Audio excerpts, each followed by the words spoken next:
Hello, and welcome to another episode of Interactions, a podcast about law and religion and how they interact in the world around us. It's Monday, February 21st, and today we hear from Patrick Hornbeck of Fordham University and his article, The Limit Case, Vaccination Mandates Without Religious Exemptions. Should states be able to mandate vaccination, whether against COVID-19 or any other disease, without providing any accommodation for those whose religious beliefs prohibit it? Amidst all the litigation concerning COVID vaccination mandates, this question represents the limit case. 4 states, scattered localities, and numerous private institutions have declined to carve out religious exemptions from vaccination mandates, especially for school children and workers in sensitive settings such as hospitals. Our constitutional question arises during a period when the U.S. Supreme Court has given religious convictions an increasingly wide berth. In one line of cases, all litigated on the so-called shadow docket, the court held that pandemic-era restrictions must treat religious exercise at least as well as comparable secular activities. In a second line of cases, the court limited the reach of a controversial precedent, enabling the state to burden religious exercise as an incidental side effect of neutral, generally applicable laws. Both lines of cases indicate that a majority of the justices are uneasy with, and perhaps willing to overturn, principles of the free exercise jurisprudence they inherited from their predecessors. You're listening to the Interactions Podcast. I'm Janet Metzger.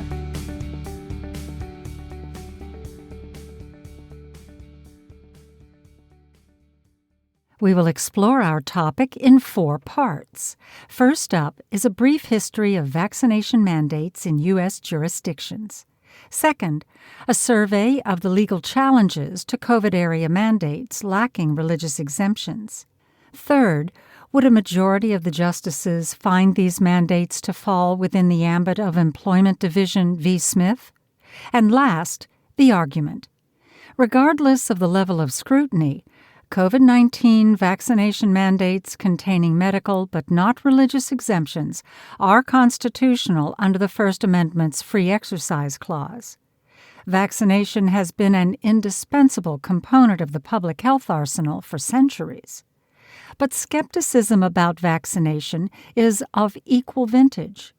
Sordid experiments involving members of minority racial groups have led some U.S. communities of color to be wary of vaccines, particularly when state-mandated. Controversies about vaccination first reached the Supreme Court in the early 20th century. In 1902, faced with an outbreak of smallpox, Cambridge's Public Health Board mandated that residents be immunized or pay a $5 fine. Henning Jacobson was a Lutheran pastor who refused because he had suffered a childhood illness as a side effect of vaccination against a different disease. Notably, Jacobson did not claim that vaccination violated his beliefs. In Jacobson v. Massachusetts, the court held 7-2 that the police power of a state must be held to embrace at least such reasonable regulations established directly by legislative enactment as will protect the public health. Subsequent cases confirmed that vaccination mandates lie within the state's police power. In Prince v. Massachusetts, which followed the incorporation of the Free Exercise Clause against the states, the court discussed religious beliefs. Prince featured a minister of the Jehovah's Witnesses who held guardianship over a 9-year-old girl. In violation of state child labor laws, Prince brought the girl to the downtown of Brockton, Massachusetts, to distribute religious literature. Prince claimed that her First Amendment free exercise right trumped the labor statutes, but the court disagreed 5-4. Relying on Jacobson, it held that the right to practice religion freely does not include liberty to expose the community or the child to communicable disease or the latter to ill health or death. As compulsory public education spread, states began requiring immunization for school children. Few early mandates contained exemptions for religious or conscientious objectors, and courts repeatedly turned away challenges. But beginning in the 1960s, school vaccination laws nationwide underwent a major overhaul. By 1981, all states had enacted mandates for school children, and virtually all of these laws explicitly provided non-medical exemptions, either religious, philosophical, or both. Only West Virginia and Mississippi have never allowed non-medical exemptions. By the 2010s, concerns about the proliferation and misuse of religious exemptions led 3 states to repeal their exemptions for school children. California did so in 2015, New York and Maine in 2019. California's and New York's enactments both withstood challenges under the federal and state free exercise clauses. As we all know, COVID-19 struck the U.S. in early 2020. To date, more than 800,000 residents have perished. The public health response has been highly politicized and litigated. Early suits tended to involve state and local rules, restricting the size and scope of religious gatherings. After vaccines became available, litigants have challenged mandates that require employees in certain regulated industries, especially healthcare, to be vaccinated. At the same time, state legislatures have amended statutes governing school immunizations. These mandates uniformly exempt people for whom immunization may be medically contraindicated, but a few mandates do not include exemptions for religious or personal belief. 4 states, all in the Northeast, have adopted mandates for healthcare workers and or school children that lack non-medical exemptions. All 4 have been challenged in court. The litigants in Maine and New York unsuccessfully sought emergency relief at the Supreme Court. Similar legal questions underlie all these challenges. The precedent that ostensibly provides the framework for determining whether the mandates violate the Free Exercise Clause is Employment Division, Department of Human Resources of Oregon v. Smith. Smith involved 2 members of the Native American Church who used the hallucinogenic plant peyote as part of a church ritual. They were denied unemployment benefits after failing drug tests at the rehabilitation center where they worked as substance abuse counselors. In an opinion by Justice Scalia, the court held that an individual has the obligation to comply with a valid and neutral law of general applicability even when the law proscribes or prescribes conduct that his religion prescribes or proscribes. If a law is not neutral and generally applicable, then strict scrutiny applies. Smith ignited a bipartisan firestorm that resulted in the enactment of the Federal and State Religious Freedom Restoration Acts, or RFRAs. As Carolyn Long has shown, Smith's critics charged Justice Scalia with judicial activism, a term usually reserved for liberal members of the court. Although a majority of the sitting justices have criticized Smith's reasoning, there does not appear to be a majority for overruling it. In last year's case, Fulton v. City of Philadelphia, Justice Barrett penned a concurrence in which she observed that the textual and structural arguments against Smith are more compelling than those for it. Yet she, joined by Justices Breyer and Kavanaugh, urged caution about overturning Smith before the court determines what should replace it. In this period of uncertainty, the court has been hesitant to find that challenged laws fall within Smith's ambit. In Masterpiece Cake Shop v. Colorado Civil Rights Commission, the court did not apply Smith because it focused instead on supposedly anti-religious and therefore non-neutral remarks that state civil rights commissioners had made. In Fulton, the court held that Philadelphia's contract with the foster care agency was not generally applicable because the contract allowed a city official to grant discretionary exemptions from a local non-discrimination ordinance. So it is uncertain whether the court would hold that vaccination mandates lacking religious exemptions are neutral and generally applicable. Let's start by defining these terms. The court has struggled to distinguish neutrality and general applicability. In Church of the Lukumi Babaluai v. City of Hialeah, the justices struck down local ordinances that sought to ban the practice of animal sacrifice by adherents of Santeria. Justice Kennedy's opinion for the court noted that neutrality and general applicability are interrelated, and failure to satisfy one requirement is a likely indication that the other has not been satisfied. According to Justice Kennedy, if the object of a law is to infringe upon or restrict practices because of their religious motivation, the law is not neutral. But Justice Scalia, concurring in the judgment, would have defined neutrality more narrowly. The defect of lack of neutrality applies primarily to laws that by their terms impose disabilities on the basis of religion. As to general applicability, the court in Lukumi declined to define it with precision. The court's most recent Free Exercise Clause case, Fulton, featured a slightly different interpretation of the Smith test. In his opinion for the court, Chief Justice Roberts observed that government fails to act neutrally when it proceeds in a manner intolerant of religious beliefs or restricts practices because of their religious nature.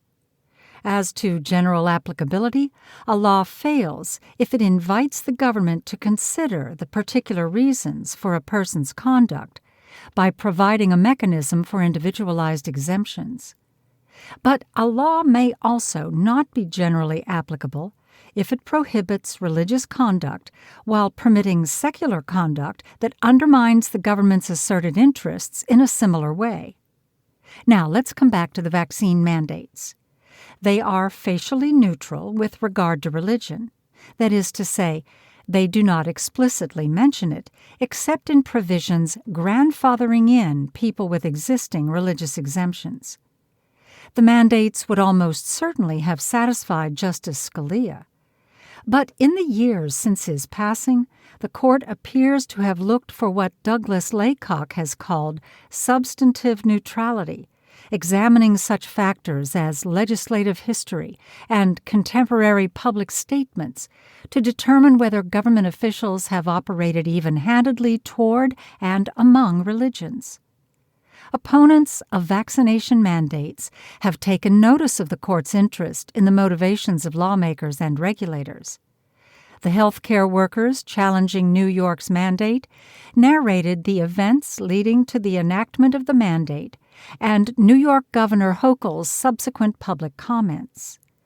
The former governor, Andrew Cuomo, had indicated before leaving office that the state's healthcare worker mandate would include a religious exemption, but the regulation issued 8 days into Kathleen Hochul's tenure did not contain one. Governor Hochul noted that no organized religion had sanctioned requests for exemptions. Moreover, at a church service, she publicly thanked God for the COVID-19 vaccines and commented that, "You know there's people out there who aren't listening to God and what God wants." Dissenting from the denial of emergency injunctive relief, Justice Gorsuch stressed these circumstances. Calling Governor Hochul's comments extraordinary and implying she showed overt animus against religious objectors, Justice Gorsuch opined that the revised mandate was specifically directed at the applicant's unorthodox religious beliefs and practices. Some elements of the record support this characterization. But the state argued that its actions reflect two different regulatory processes led by different officials that proceeded in parallel.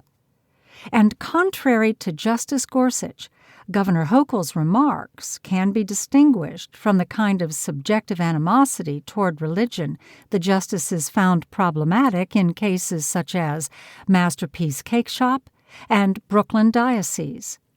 Unlike those state actors, Governor Hochul made her statements several weeks after the regulation's enactment, not prior to or contemporaneously with it.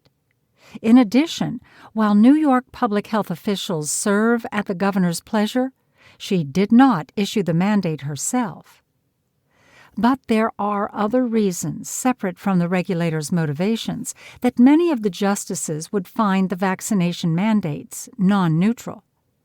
These come from the court's cases involving pandemic-era restrictions on religious services. In Tandem v. Newsom, the court summarized a series of points its COVID decisions have made clear.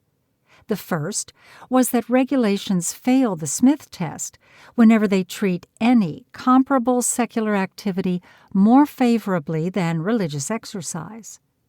Whether activities are comparable must be judged against the asserted government interest that justifies the regulation at issue.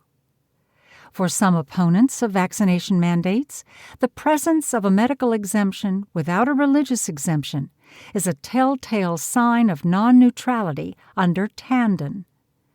But there are numerous reasons to believe that medical and religious exemptions are not comparable with respect to the government interest justifying them. Religious and medical exemptions stand in opposite relationships to the government's interest in public health.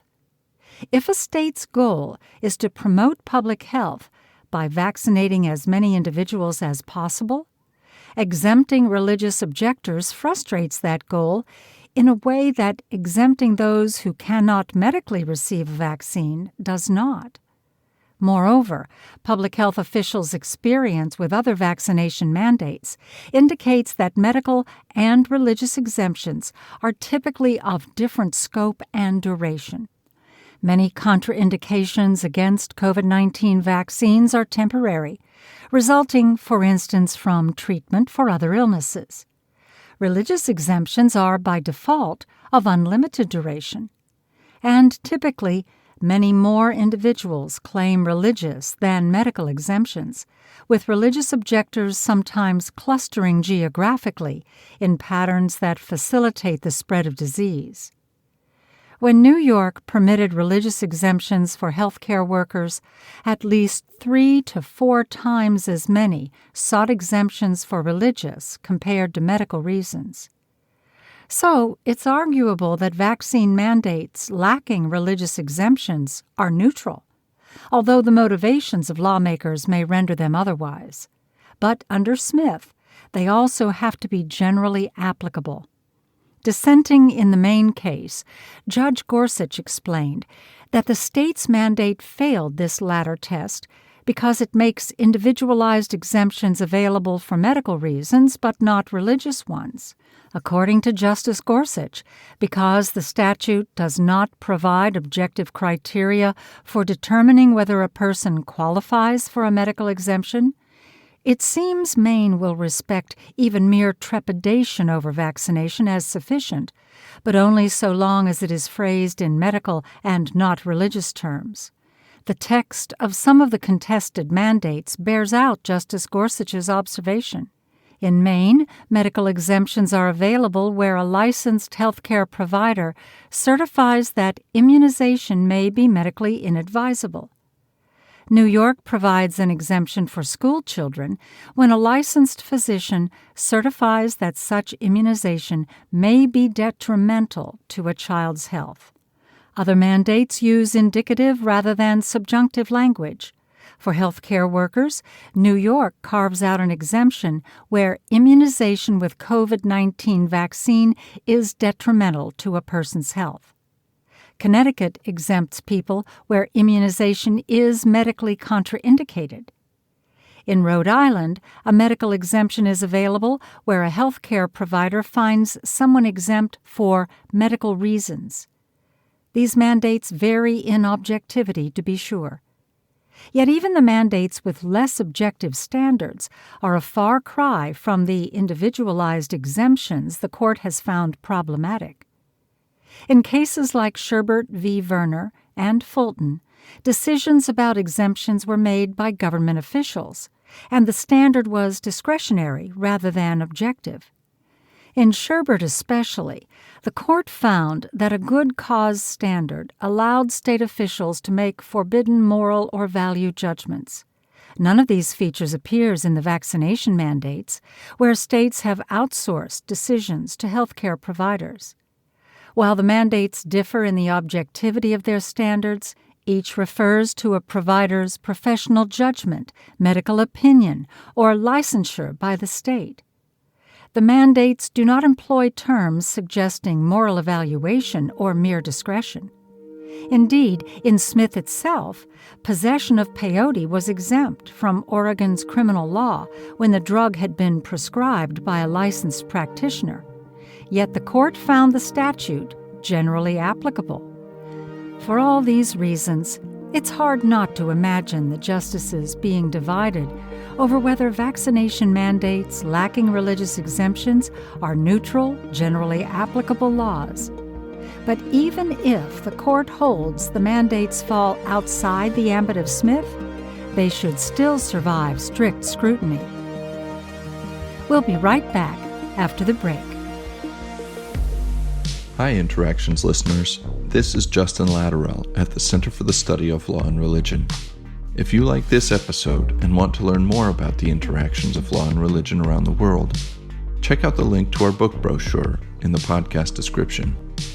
There you'll find over 40 new titles like God and the Illegal Alien by Robert Heimberger and Michael Perry's new book on human rights, democracy, and constitutionalism. Each title includes a short description and a link to buy the book online. Thanks for listening to Interactions.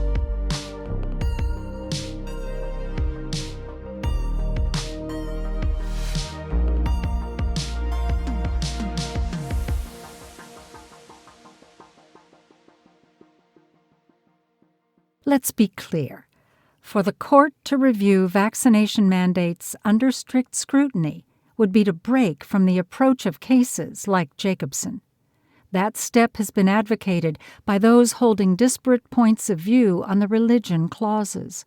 Strict scrutiny requires the government show it has employed the most narrowly tailored means available to satisfy a compelling state interest. Even prior to the COVID-19 pandemic, courts struggled to identify the appropriate level of generality at which government should define its interest in free exercise cases. Courts may not simply accept the government's invocation of an interest at a high level of generality, such as promoting public health, if the means the government has chosen to pursue that interest are not religiously neutral. In Lukumi, the court focused on a fairly specific interest of the cities, prohibiting animal killings and the unsanitary disposal of animal remains. For the vaccination mandates, the relevant interests are the public health benefits that flow from vaccinating as many people as possible.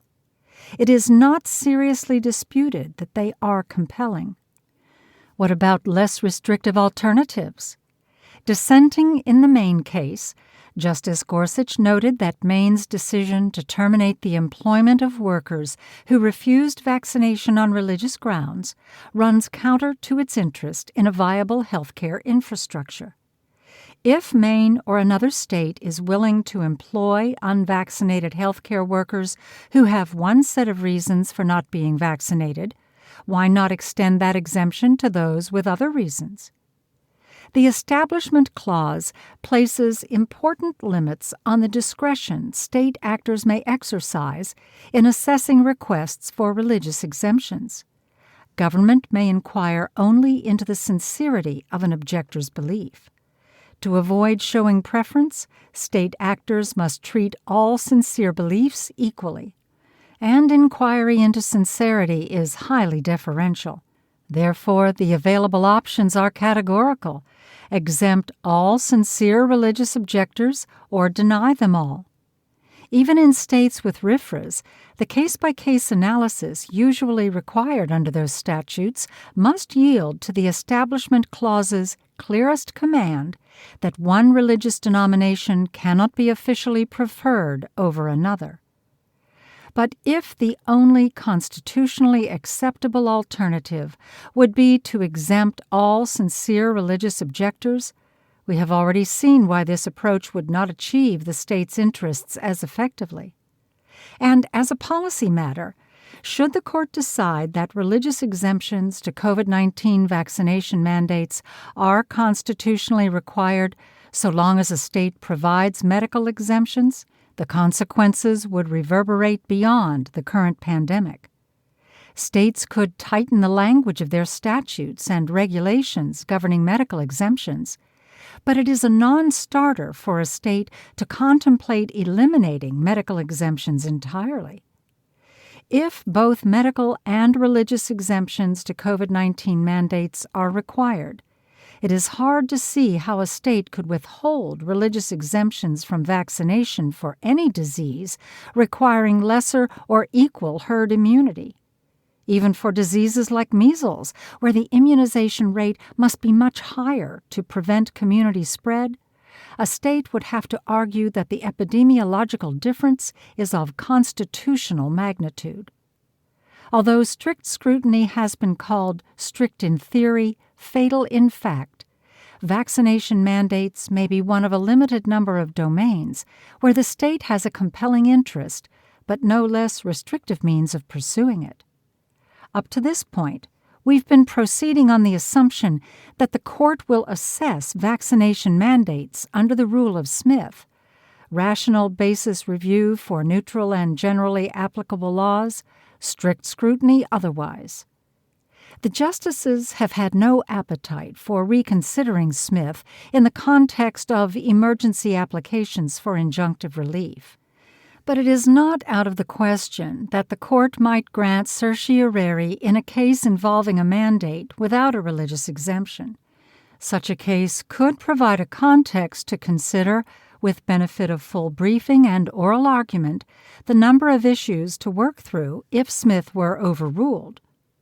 Unlike Fulton, where Philadelphia's challenged policy came under the same standard, regardless whether Smith stays or goes, in litigation over vaccination mandates, it is possible that some justices would find the mandates satisfy the rule of Smith, yet fail strict scrutiny. The court might contemplate several alternatives. One, likely to appeal to originalists, would be to consider the understanding of the free exercise right that prevailed at the time of the framing. An amicus brief in the New York litigation has anticipated this approach. Lawyers for Americans United for Separation of Church and State traced the views about religious exercise held by the framers and founding-era legislatures. Quoting Madison, Jefferson, Washington, and others, the brief demonstrated that these framers, at least, believed that government could limit religious exercise when principles break out into overt acts against peace and good order, as Jefferson put it. During and shortly after the American Revolution, the Continental Congress, as well as state and city governments, regularly imposed quarantine measures and compulsory inoculations under the police power. 7 of the 13 original states' founding documents convey the understanding that, to quote Georgia's 1777 Constitution, all persons whatever shall have the free exercise of their religion, provided it be not repugnant to the peace and safety of the state. But because an originalist approach is not likely to command the votes of a majority, another alternative would be to revert to the pre-Smith rule. This would be something like scrutiny for all, or at least many, government actions that incidentally burden religious exercise. Yet there does not appear to be a majority for this either. The concurrence by Justices Barrett, Kavanaugh and Breyer in Fulton suggested they are skeptical about this path, and neither Justice Sotomayor nor Justice Kagan has criticized Smith. So, a third approach, one that seems likely to garner 5 or more votes, would be to replace Smith with some much more nuanced standard, such as the court has used in the case of conflicts between generally applicable laws and other First Amendment rights, like speech and assembly. To sum up, in the past decade, public health officials have reassessed the costs and benefits of religious exemptions from immunization requirements at the same time that religious litigants have turned to the courts to seek safe harbor from state mandates of numerous kinds. The intersection of these trends with the devastating pandemic has made the conflicts we have been surveying all the more combustible. While controversy has surrounded nearly every vaccination mandate implemented in the era of COVID-19, 4 states' decisions to impose mandates without religious exemptions represent the limit case. Recent and pending litigation concerning these mandates demonstrates at least 3 things. First, the already unpopular rule of Smith has become increasingly attenuated. Courts have found that an increasing proportion of laws that do not mention religion on their face fail either the test of neutrality or that of general applicability.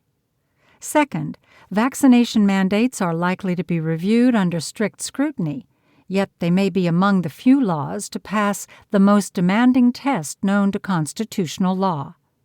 Finally, if the current state of First Amendment jurisprudence forces judges to choose between rational basis review under Smith or strict scrutiny outside it, it will be all the more imperative for the Supreme Court to work through and wrestle with the proper contours of a more finely calibrated approach to the Free Exercise Clause.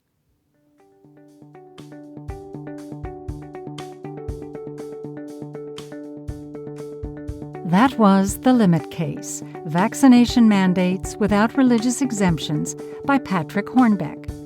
You can find the full article on Canopy Forum by following the link in the episode description. Canopy Forum and the Interactions podcast are distributed by the Center for the Study of Law and Religion at Emory University and produced by Anna Knudsen.